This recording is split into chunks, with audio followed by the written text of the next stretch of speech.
Absolument bouleversant.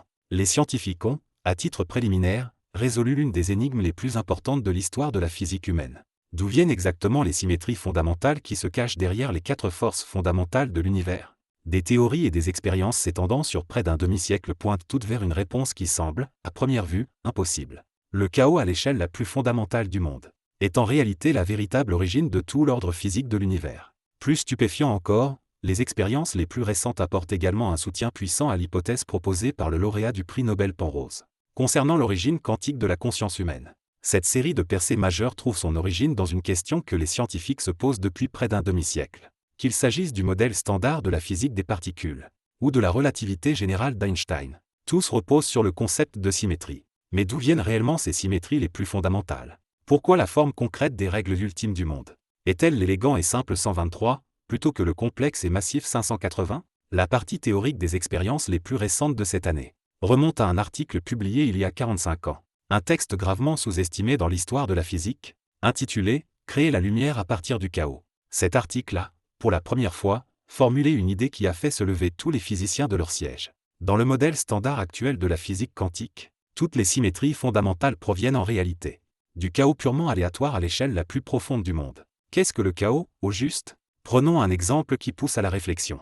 Le mouvement d'un pendule est un comportement ordonné d'une périodicité extrême. Mais lorsque vous reliez 2 pendules entre eux, cet ordre extrême initial se transforme progressivement en un chaos radical. Un problème sérieux apparaît alors. L'exemple des pendules montre qu'une fois qu'un système devient complexe, il a davantage tendance à manifester du chaos. Alors pourquoi, dans l'article de 1980, les physiciens affirmaient-ils qu'un chaos porté à l'extrême pouvait faire émerger de l'ordre? Comment cet ordre émerge-t-il exactement? Cela rappelle quelque peu l'idée des philosophes anciens selon laquelle les extrêmes se renversent, mais d'une manière bien plus saisissante. Les physiciens ont démontré dans cet article un détail clé. Le chaos fondamental du monde efface tous les détails superflus, et seules les caractéristiques susceptibles d'être amplifiées peuvent subsister. Or ces caractéristiques sont précisément les symétries fondamentales qui soutiennent l'ordre de fonctionnement de tout l'univers. Regardons cet exemple intuitif. Au départ, chaque dé possède un nombre de points unique, n'est-ce pas? Mais lorsqu'un expert secoue rapidement les dés, tous les nombres de points sont effacés au cours de ce processus. Puis, après ce chaos extrême,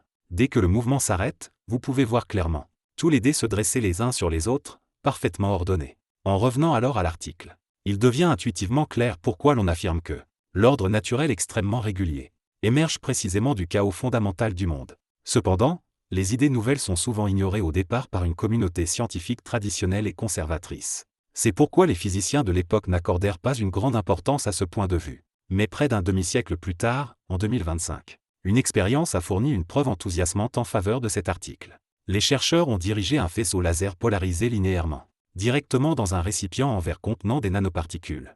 Les nanoparticules se déplacent de manière aléatoire et diffusent le laser. Alors que tout le monde pensait que cette diffusion serait totalement dépourvue de régularité, une scène incroyable est apparue. Les résultats expérimentaux ont montré que la direction de la lumière diffusée présentait une corrélation étroite avec la polarisation du laser, révélant une forme d'ordre étrange. Utilisons une analogie intuitive pour mieux comprendre. Bien que le mouvement de chaque particule soit un chaos purement aléatoire, lorsque chaque particule diffuse indépendamment et aléatoirement le laser, le chaos n'a pas annihilé l'ordre. Au contraire, grâce à de vastes effets statistiques, comme d'innombrables voix faibles chantant ensemble, tous les détails insignifiants ont été effacés, permettant à la lumière diffusée de former une régularité globale claire et bien définie. Ainsi, pour la première fois, les physiciens ont observé expérimentalement, à travers un cas typique, cette idée révolutionnaire selon laquelle l'ordre de toute chose provient du chaos extrême. Pour rendre cela encore plus intuitif, revenons à une autre expérience étrange pour une nouvelle analogie. Lorsqu'on saupoudre du sable sur une membrane vibrant à haute fréquence,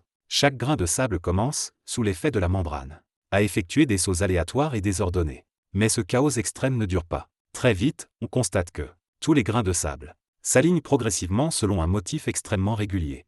Dans cet exemple concret, nous savons que la raison pour laquelle l'ordre émerge du chaos est clairement due au fait que la membrane elle-même vibre selon une périodicité ordonnée. Alors imaginez maintenant que cette membrane soit le cadre spatio-temporel de l'univers tout entier, subissant en permanence de violentes oscillations quantiques, ou fluctuations quantiques, et entraînant toutes les particules matérielles qu'elle porte dans des sauts chaotiques et aléatoires continus. Lorsque les particules interagissent entre elles, les symétries fondamentales de ces interactions émergent selon le mécanisme suivant. De cet océan de chaos en perpétuelle agitation, les interactions entre particules sont, en principe, observables par les physiciens.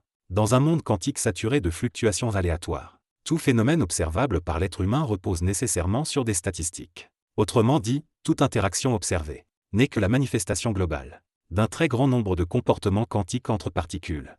La caractéristique la plus typique de cet effet statistique global est son caractère moyenné. Ainsi, puisque les interactions fondamentales du monde sont des effets quantiques de nature statistique, elles éliminent nécessairement, au cours du processus de moyennisation, tous les comportements quantiques redondants, ne conservant que certaines caractéristiques physiques globales. C'est comme lorsque l'on calcule la moyenne des nombres 3, 4, 5, 6 et 7. Pris séparément, ils semblent disparates. Mais dès que l'on ne considère que leur moyenne, 5, on ne perçoit plus aucune différence entre eux. Ce nombre moyen, 5, est précisément une manifestation de l'effet global. Si l'on considère 3 et 4 comme une particule, et 5, 6 et 7 comme une autre, alors le nombre final 5 symbolise l'interaction entre ces deux particules. Bien entendu, dans le monde quantique réel, il ne s'agit pas seulement de moyenne. Il faut également prendre en compte les probabilités de chaque interaction possible, les propriétés des particules, les fluctuations du vide et bien d'autres facteurs physiques. Il suffit ici de comprendre que les interactions fondamentales du monde réel émergent en effaçant tous les détails par ce processus statistique, donnant naissance à des lois physiques que l'humanité peut observer et décrire. Traduites en langage mathématique, elles deviennent les symétries fondamentales qui gouvernent toutes les interactions de l'univers, comme U1, SU2 et SU3, ces trois symétries fondamentales. En réalité, le chaos ne fait pas émerger l'ordre uniquement à des échelles microscopiques. À l'échelle des galaxies, du système solaire ou de la Terre, les ordres de fonctionnement stables maintenus sur des milliards d'années sont eux aussi nés du chaos originel. Pensons également à l'humanité elle-même. À partir des océans chaotiques de la Terre primitive, il y a des milliards d'années, comment la vie a-t-elle émergé pas à pas, jusqu'à évoluer en ces êtres intelligents hautement organisés que nous sommes aujourd'hui? N'est-ce pas là l'exemple parfait d'un ordre extrême émergent du chaos? Plus étonnant encore, les scientifiques ont découvert que l'étude de l'ordre issu du chaos présente un lien surprenant avec l'origine quantique de la conscience humaine.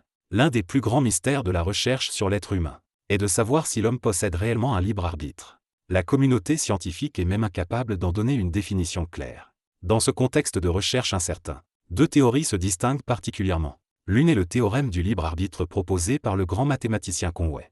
L'autre est l'hypothèse audacieuse avancée par le lauréat du prix Nobel Roger Penrose et Stuart Amroth, selon laquelle la conscience humaine naîtrait d'effets quantiques au sein de grandes molécules appelées microtubules.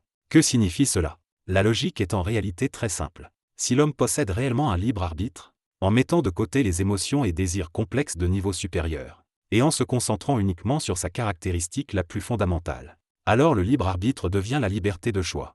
Autrement dit, le libre arbitre permet à l'être humain, face à une bifurcation, de faire un choix autonome, indépendant de l'environnement extérieur. Penrose en a déduit que, si la conscience humaine doit, à son niveau le plus fondamental, obéir aux lois de la physique, alors il est possible que les choix autonomes effectués par une personne résultent en réalité d'une réaction en chaîne provoquée par l'effondrement aléatoire d'états superposés de particules microscopiques dans une région spécifique du cerveau. Autrement dit, ce qui semble être un choix fait par votre cerveau pourrait n'être que l'effondrement d'un état superposé au sein de certains composants quantiques du cerveau, choisissant aléatoirement un chemin plutôt qu'un autre. Après que Penrose a développé cette idée, de nombreux chercheurs s'y sont fortement opposés. Ils soutenaient que le cerveau humain est soumis à trop d'interférences pour maintenir un environnement favorable aux effets quantiques, ce qui empêcherait la persistance de ces effets. Ainsi, l'hypothèse selon laquelle la conscience proviendrait d'effets quantiques dans les microtubules cérébraux semblait intenable. Cependant, cette nouvelle expérience suggère très clairement que les effets quantiques n'ont peut-être pas besoin de lutter pour survivre dans le chaos. Bien au contraire, ils pourraient précisément tirer parti de l'environnement chaotique fondamental du cerveau humain pour faire émerger les signaux élémentaires de la conscience. Ces signaux seraient ensuite amplifiés et combinés à travers les différentes structures cérébrales, puis intégrés aux innombrables modèles construits par le cerveau, à partir des signaux externes, pour former, au final, l'expérience consciente telle que nous l'apercevons, quelle que soit la vérité ultime. Si notre analyse avançait ne serait-ce que d'un pas de plus, nous entrerions en territoire inconnu, en gardant à l'esprit votre propre expérience consciente. Examinons la valeur réelle de cette théorie et de ces expériences. En réalité, le domaine à l'intersection de la quantique et du chaos n'est pas entièrement nouveau.